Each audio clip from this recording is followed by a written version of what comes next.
बिहार की सत्ता में विराजमान राष्ट्रीय जनता दल ने 10 अक्टूबर को दिल्ली के तालकटोरा स्टेडियम में राष्ट्रीय परिषद एवं खुला अधिवेशन का आयोजन किया, जिसमें देश भर से राष्ट्रीय जनता दल के लाखों समर्थकों ने हिस्सा लिया। इस अधिवेशन में जनता दल यूनाइटेड के पूर्व राष्ट्रीय अध्यक्ष शरद यादव जी भी उपस्थित रहे। हालांकि 10 अक्टूबर को उत्तर प्रदेश के पूर्व मुख्यमंत्री श्री मुलायम सिंह यादव के आकस्मिक निधन होने के कारण सभी नेता दुखी और आहत दिखाई दिए, परंतु राष्ट्रीय जनता दल के अधिवेशन की गूंज इतनी तेज थी कि दिल्ली में बैठी मोदी सरकार को इसकी गूंज जरूर सुनाई दी होगी। अधिवेशन में श्री तेजस्वी यादव, श्री लालू प्रसाद यादव, श्री शरद यादव ने महागठबंधन को मजबूती देते हुए 2024 में मोदी सरकार को दिल्ली से उखाड़ फेंकने का दृढ़ संकल्प लिया।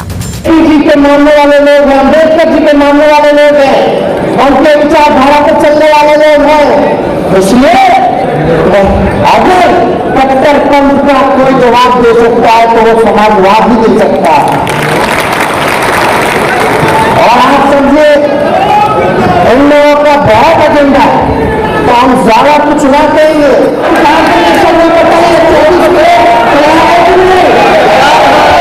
और हम लोग जीतेंगे। हम तो पहले बोले बना करे के बाद जीते के बाद करे के बाद लड़े के बाद जीते के बाद आज दोनों एक हो गए हैं कि दलित हो, चाहे जो पिछड़े हो, चाहे हल्के पिछड़े हो, चाहे सवर्ण हो, सारे लोगों को एक नया भारत बनाने का फिर से नया संकल्प लिया है। और मैं मानता हूँ कि भाई लालू जी आज स्वस्थ है, उनकी सांस की कामना करता हूँ।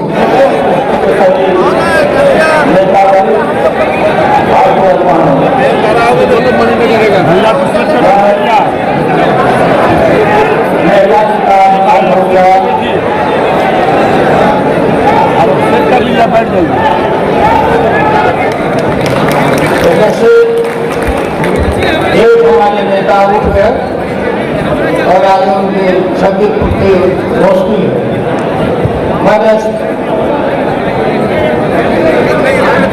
देश ऐसे समय में हम आए हैं कि देश में इमरजेंसी जैसा हालत हो गया है। भाजपा के राज में हमको गलतफहमी नहीं होना चाहिए। लगता है कि इमरजेंसी हो गया तानाशाही और देश के लोकतंत्र और संविधान को ध्वस्त किया जा रहा है। आरएसएस के संविधान को लागू किया जा रहा है। नमस्कार सरकार जी नमस्कार सर, सबसे पहले चैनल के दर्शकों को अपना नाम परिचय बताएं। जी, मेरा नाम अमर कुमार पासवान है। मैं बोचहा से अभी विधायक चुना गया हूँ। जी, राष्ट्रीय जनता दल का महाधिवेशन दिल्ली में हुआ है, कितना सफल रहा? बिल्कुल सफल रहा। और ये जो आप भीड़ देख पा रहे हैं अभी लमसम अभी जो आपका अधिवेशन था अभी खत्म हुए उसको 1 घंटा से ऊपर हो चुका है, लेकिन अभी भी ये जाम है और गाड़ियों का जो काफिला है अभी तक टूटने का नाम नहीं ले रहा है। और ये जो सभी लोग यहाँ पे उपस्थित हुए हैं, सभी लोग अपने अपने खर्चे पे यहाँ पे आए हुए व्यक्ति लोग हैं और जो कि किसी भी लोभ लालच की वजह से यहाँ नहीं आए हैं। ये सिर्फ और सिर्फ अपने नेता के मान सम्मान और उनके जो विचारधारा है उसके प्रति प्रेरित होकर यहाँ पे आए हुए हैं। सर, बिहार में राष्ट्रीय जनता दल की सरकार है तो क्या जरूरत पड़ी कि दिल्ली में महाधिवेशन करना पड़ा? जी देखिए, दिल्ली में अधिवेशन करने का ये है कि यहाँ से पूरे देश भर में एक मैसेज जाता है और यह हम लोग का जो प्रोग्राम था पूर्व से ही निर्धारित था और यहाँ से एक बड़ा मैसेज आता है। और लेकिन आज कुछ दुर्भाग्यपूर्ण हमारे आदरणीय नेताजी आज चल बसे हैं और मेरी संवेदनाएं उनके साथ प्रकट है और मैं चाहूँगा कि उनके जो विचार हैं और उनके परिवार को मैं संवेदनाएं प्रकट करना चाहूँगा। अब राष्ट्रीय जनता दल के नेता हैं, बड़े पद पर हैं, महागठबंधन की तैयारी चल रही है। बीजेपी सरकार का ये कहना है कि उन विपक्ष के पास ऐसा कोई नेता नहीं है जो माननीय नरेंद्र मोदी जी को टक्कर दे सके। तो अगर महागठबंधन की तैयारी होती है, महागठबंधन बनता है, तो ऐसा कौन सा नेता होगा जिसको आप प्रधानमंत्री के लिए दावेदार मानेंगे? जी देखिए, सबसे पहले तो बिहार ने ही एक ऐसी दशा और दिशा दिखाने का काम हमेशा से किया है। चाहे वो पूर्व में भी आपने देखा होगा या अभी वर्तमान में भी आप देख रहे हैं कि महागठबंधन जो हमारी सरकार यहाँ पे बनी है बिहार में, और उसकी वजह से आप अलग अलग स्थानों पे भी देख सकते हैं कि एकजुटता का एक मैसेज हम लोगों ने एक प्रदान किया है। तो पहले तो हम लोग को सभी विपक्षी दलों को एक साथ एकजुट होकर के यहाँ पे एक मंच पे खड़ा होना पड़ेगा, जिसके लिए हमारे नेता उप मुख्यमंत्री तेजस्वी जी, लालू प्रसाद यादव जी, माननीय मुख्यमंत्री नीतीश कुमार जी भी जगह जगह जा करके सभी लोग को एक साथ एक मंच पे लाने की कोशिश कर रहे हैं। और मुझे लगता है इसमें भरपूर मतलब आपका सफल भी होंगे ये। जी, लेकिन मेरा सवाल सर ये था कि नरेंद्र मोदी जी के विपक्ष में चेहरे का नाम। पहली बात तो ये है कि पहले हम लोग एक मंच पे आके सभी लोग एक साथ, हम लोग जो हमारी विचारधाराओं को मिला करके एक साथ एक स्टेज पे आए, तब उसके बाद हम लोग नाम की घोषणा होगी। सर ये जो महागठबंधन जिसे कहा जाता है और गठबंधन के अलावा सरकार नहीं बनती, अकेला कोई सरकार बनाता नहीं है, तो विपक्ष में जो गठबंधन इकट्ठे हुए हैं 24 से पहले वो गठबंधन टूटने की आशंका भी होती है और बनने के बाद भी, ऐसा क्यों? ये तो आप लोग बोलते हैं, हम लोग तो गठबंधन मान के चल रहे हैं कि मोदी जी जो महंगाई के त्रस है उसको उतारने के लिए हम लोग को गठबंधन, महागठबंधन की जरूरत है। उसमें हम सभी दल के लोग, सिर्फ बीजेपी के छोड़ के जितने जो हम लोग को विपक्षी दल हैं, एक होके मोदी जी को हटाने का काम करेंगे। सर क्या आपको ऐसा लगता है कि मोदी जी के आने से ही महंगाई बढ़ी है? उससे पहले क्या देश में महंगाई नहीं थी? इस तरह का था का महंगाई, जो महंगाई आज के डेट में क्या 100 रुपये 100 से पार डीजल का दाम था का, पेट्रोल का दाम था का। देखिए महंगाई तो चरम सीमा पर है। आज जो एक शोक की घड़ी आई, मुलायम सिंह जी नहीं रहे, इस पे क्या कहेंगे? ये हम लोगों के भारी सबसे ताकतवर नेता थे, हम लोगों के पुरखज के भी सम्मानित नेता थे, हम लोगों के बीच नहीं रहे। हम लोग तो श्रद्धा सुमन अर्पित कर चुके हैं, लेकिन नेताजी फिर कोई होगा कि नहीं होगा हम लोगों को सस्पिशन है। लेकिन अब हम लोग के जब बीच में कोई नहीं है तो हम लोग को तब फूल माला से उनको माने समर्पण करना है, इससे ज्यादा क्या बोल सकते हैं। ये जो महाअधिवेशन राष्ट्रीय जनता दल पार्टी ने किया है, इसका क्या मुख्य कारण क्या है? इसका राष्ट्रीय जनता दल का मुख्य अधिवेशन का मुख्य कारण है कि पूरे भारतवर्ष के लोगों को जितने भी पार्टियां हैं, बीजेपी को छोड़कर सबको एकजुट करना है और उनके खिलाफ इतने जोर शोर से चुनाव लड़ना है कि उनको इस बार पस्त करना ही करना है। यही सबसे बड़ा मकसद है। तो ये आवाज दिल्ली से उठाई जा रही है, यही से तो सत्ता का संचालन होता है। तो ये आवाज और कहाँ से उठाई जाएगी?